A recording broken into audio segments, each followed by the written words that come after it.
Salut les terriens, soyez les bienvenus pour ce nouveau tour d'inspection du week-end. Les observateurs de la Starbase n'ont pas chômé malgré le temps exécrable qu'il faisait encore en ce début de semaine à Boca Chica. Au programme de ce soir, nous irons donc voir à quelle cadence cette V2 du bouclier thermique du S-30 est en train d'être reconstituée, et nous irons ensemble voir aussi ce qui se joue réellement derrière les défis que doit encore relever le futur Starship dans le cadre de la mission Artemis. Enfin, nous irons aussi vérifier que le nouveau stand sur le site de Massey a bien tenu le coup suite au tir statique du S-26, qui pourrait bien, selon certains, voir sa vie de sacrifice être écourtée. Vous êtes prêts ? Allez-y, on décolle pour le Texas.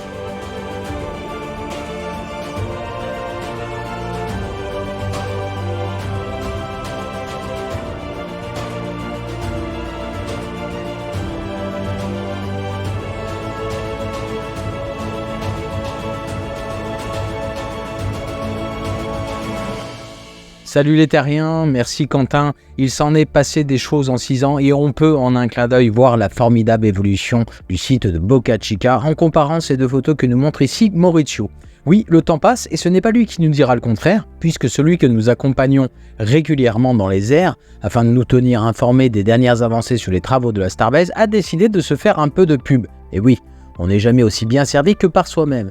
Et si je relais sa publication sur X, au passage vous trouverez le lien vers son Patreon en description de cette vidéo, c'est avant tout parce que Maurizio vient fêter à sa manière les innombrables survols effectués au-dessus des différents sites de SpaceX, et il en compte quasiment 200.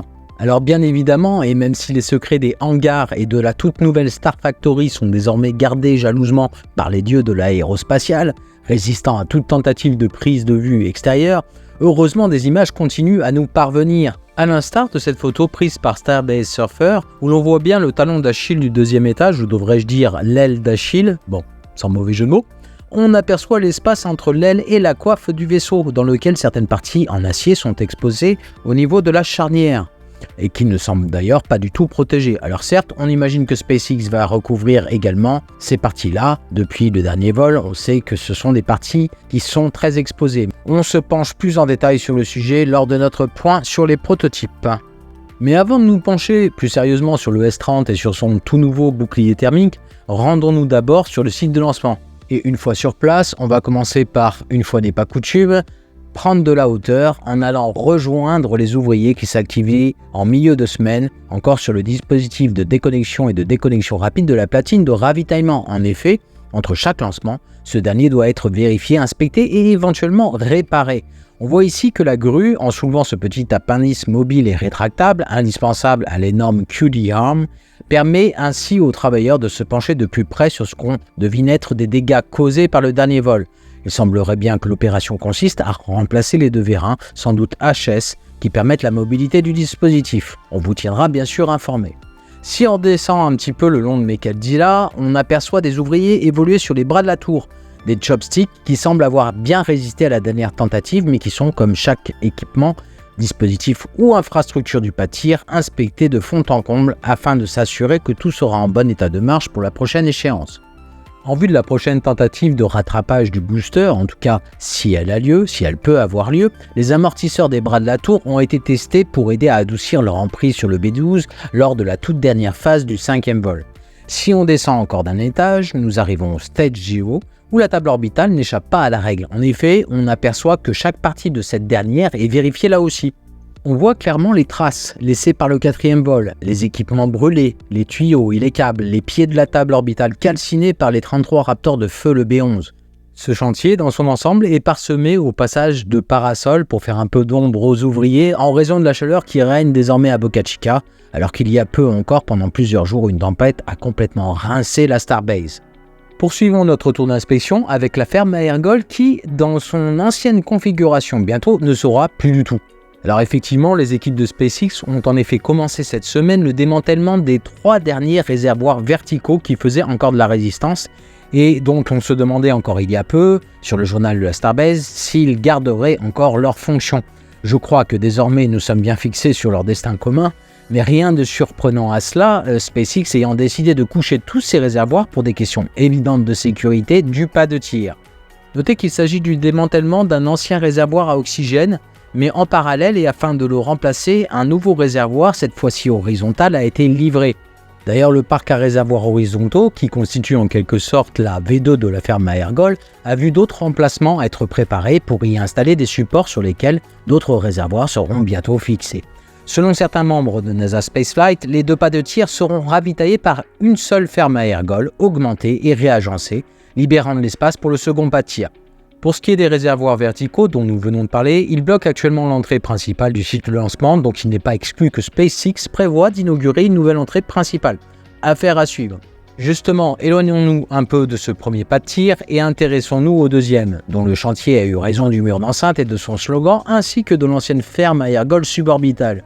Sur place, la grue CC 8800, dont nous avons parlé encore récemment, a été assemblée. Notez que le temps exécrable qui régnait encore au Texas, en tout début de semaine, a été chassé par le vent depuis et les caméras de la Padre ont pu filmer la nouvelle recrue en train de se redresser afin de rentrer en fonction le plus rapidement possible. Et oui, le futur Mechazilla n'attend pas.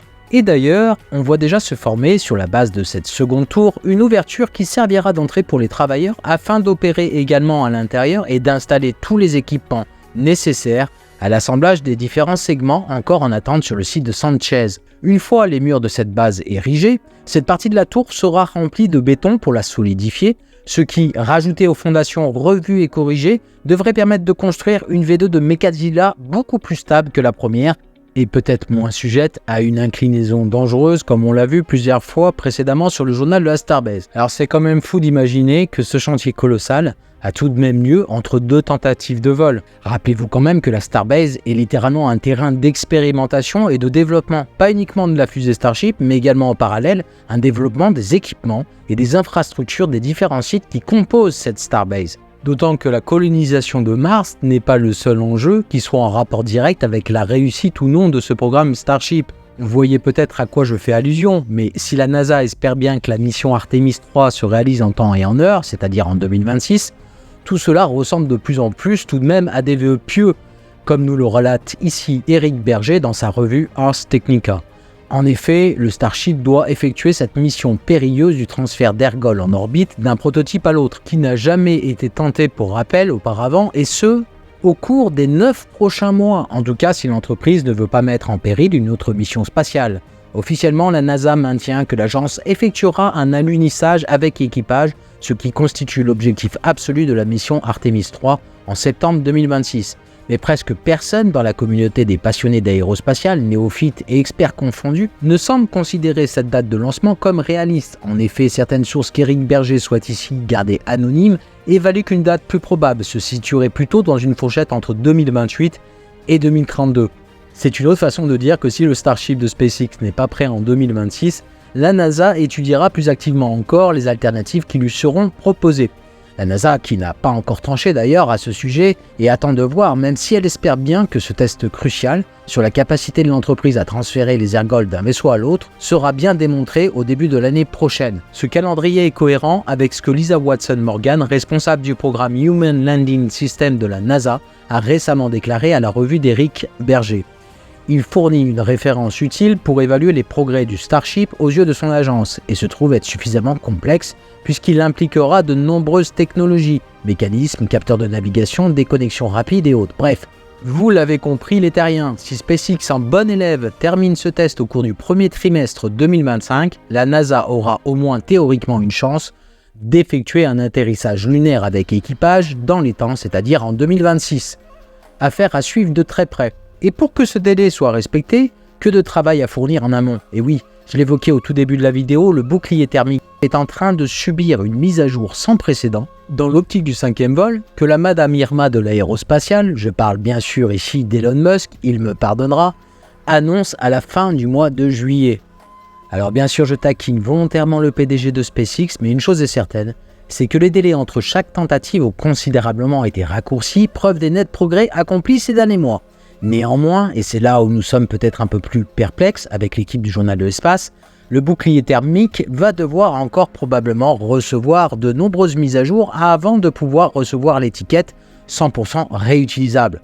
En effet, quand on observe les ouvriers travailler sur le S-30 qui incarnent un avenir plutôt proche, puisqu'il s'envolera si tout se passe bien avec le B-11 pour la prochaine tentative, eh bien il semblerait qu'il n'y ait plus du tout de jeu entre les tuiles.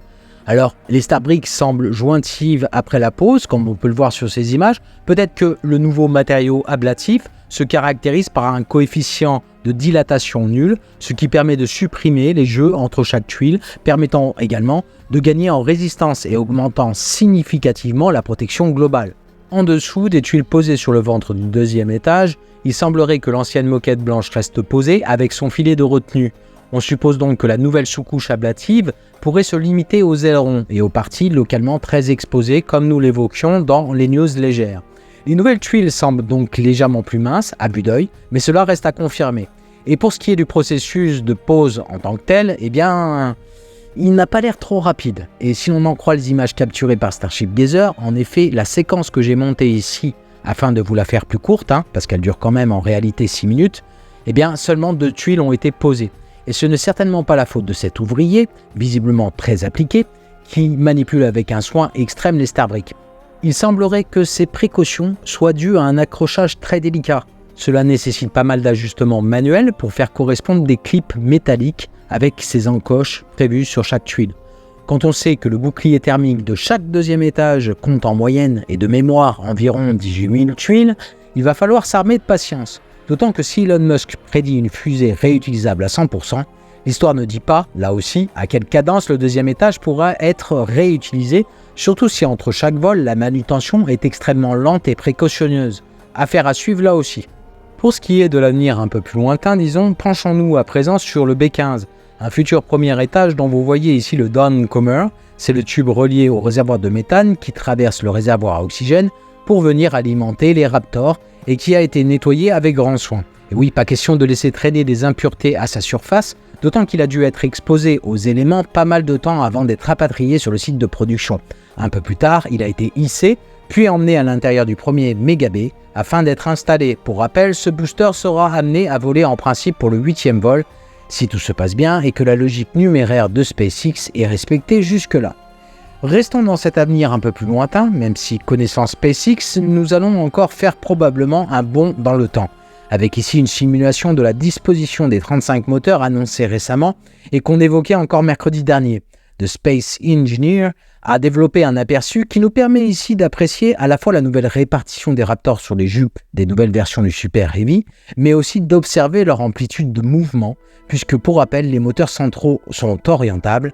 En effet, la V2 des boosters devra inclure 2 moteurs de plus et au lieu des 3 moteurs centraux, nous aurons donc 5 moteurs en tout. Rendons-nous à présent sur le site de Sanchez que nous n'avons pas visité depuis un petit moment maintenant. Là-bas, les travaux se poursuivent sans discontinuer, un peu comme partout ailleurs sur les différents sites de la Starbase, à l'instar du tout nouveau parking qui a reçu, entre-temps, une bonne couche de peinture grise. Alors pour les fans de déco, Vixie nous confie que cette couleur, cette nuance de gris, est très tendance puisqu'il s'agit de la teinte exacte avec laquelle elle a repeint la clôture de son jardin. Les taches de peinture sur sa main en témoignent selon elle. Bon, Vixie, il aurait été bon que tu nous apportes un peu des pièces à conviction, surtout sur ce dossier crucial, en prenant en photo ta main. Nous aurions pu en juger par nous-mêmes. Au-delà des considérations esthétiques que soulève Vixie, si on prend un peu de hauteur, on s'aperçoit que le site de Sanchez est vraiment le décor caché de la Starbase. Peu sexy à première vue, il offre cependant l'espace nécessaire au stockage d'équipements en transit. Je pense ici au segment de la seconde tour quasiment au complet, ainsi qu'à l'assemblage des différents supports ou stands dédiés au hangar et sur lesquels iront s'installer les prototypes. Notez au passage que le Rocket Garden accueille à nouveau le S-26. Pour certains séjours seraient comptés et il ne devrait pas tarder à être mis au rebut. Bon, écoutez, on va reparler de lui dans quelques instants, donc ne bougez pas. Mais en attendant, si vous avez des pronostics à faire sur le sujet, n'hésitez pas à les faire en commentaire. Et pour finir ce tour d'inspection, allons donc tout de suite ensemble sur le site de Massey, afin de faire un premier bilan sur ce tir statique du S-26, passé inaperçu, puisqu'il a eu lieu quasiment juste avant le 4e vol. Certains d'entre vous se posent sûrement la question de savoir ce qu'est devenu, dans le détail, le tout nouveau banc d'essai, construit à seulement quelques dizaines de mètres du Rio Grande. Eh bien, figurez-vous qu'il a tenu bon, malgré la puissance dégagée par les Raptors du S-26, canalisée par la tranchée du déviateur de flamme et projetée au loin en direction du Mexique, qui au passage, on en parlait dans un récent tour d'inspection, a dessiné une zone d'exclusion sur son territoire.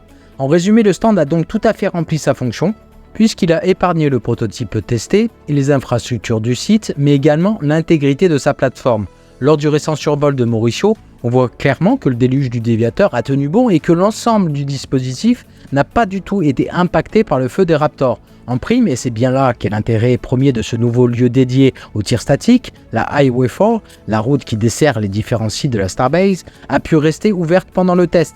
C'est le but, vous me direz, SpaceX comptant bien ne plus devoir effectuer de fermeture de route à chaque essai moteur, qui pour rappel étaient tous menés sur l'ancien pas de tir suborbital.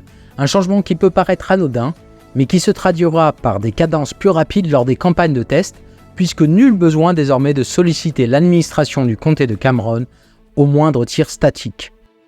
Voilà les terriens, merci encore pour votre présence et vos nombreux commentaires, et comme à chaque fin de vidéo, j'ai un petit message pour vous qui découvrez peut-être le journal de la Starbase. Si vous souhaitez soutenir notre travail et si vous avez aimé le contenu de cette émission, vous pouvez le faire en vous abonnant, en activant la cloche de notification et en faisant comme d'hab briller le pouce en l'air de YouTube. Quant à nous, on se retrouve dès lundi prochain pour de la pure culture spatiale, vous pouvez reprendre une vie normale pour ceux qui ont la ref. Allez, à très bientôt les terriens.